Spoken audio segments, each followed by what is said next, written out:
This is David from BeBetterGuys.com, the guy's guide to getting a life. We're talking about what to wear for an event for formal wear. Now, formal wear tends to flip out a lot of guys. You get an invitation in the mail for a wedding, for a cotillion, for a bar mitzvah, and it says black tie. And a lot of guys go, I don't own a tux, I don't know what to do, I don't know how I'm going to dress. So we're going to talk about the basics of what you need. First of all, with formal wear, there's two types. There's black tie, and then there's white tie. White tie, most guys are probably not going to go to. That's a very, very special event, invitation only. Black tie is more common. And there's two types of tuxedos you can wear, either a black one or a midnight blue. Either one would be acceptable. So let me bring in Brian, and we'll go through the specifics of how black tie works. Hi, David. How's it going, Brian? Good, thank you. You look good, buddy. I do what I can with what I have. All right. So on our tuxedo here, Brian has a black, what's called a peak lapel tuxedo, and it is a single button. There's a lot of different options with a tuxedo. First, talking about the collar. Again, this one is a peak lapel. You see it's got a point here. You can have a notch lapel, which is similar to mine on my jacket, or what's called a shawl collar, which is a style that goes back to the 30s and 40s. The other thing is the number of buttons can vary. Typically, most tuxedos are one button, as Brian's is here.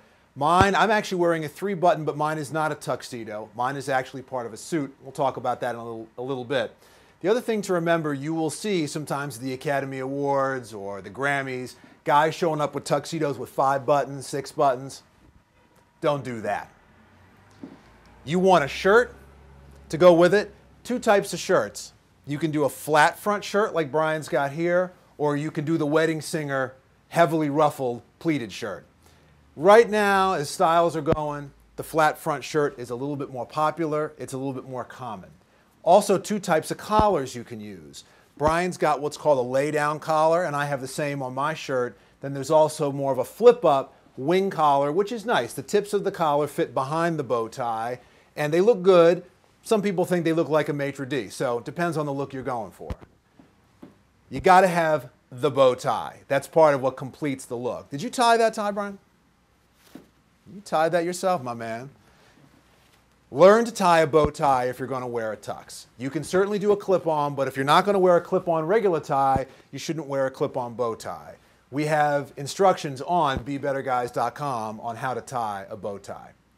Additionally, to complete your look, you want to have studs for your shirt, not standard buttons, but studs.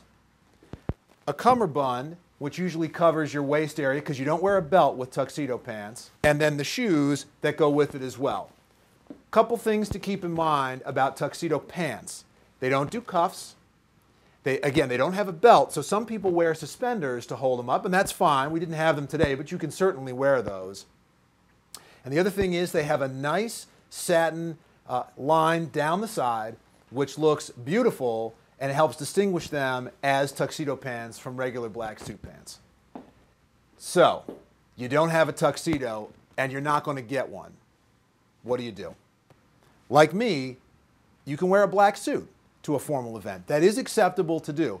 But if you're going to do it, you want to make sure that you're going as understated and as formal as possible. So, black suit, white shirt, dark tie. In this case, it's a black tie with some white stripes. So very, very subtle. Keep your shoes polished to the nines, and you'll look good. That's all for formal wear. Next, we're going to talk about what to wear for a funeral.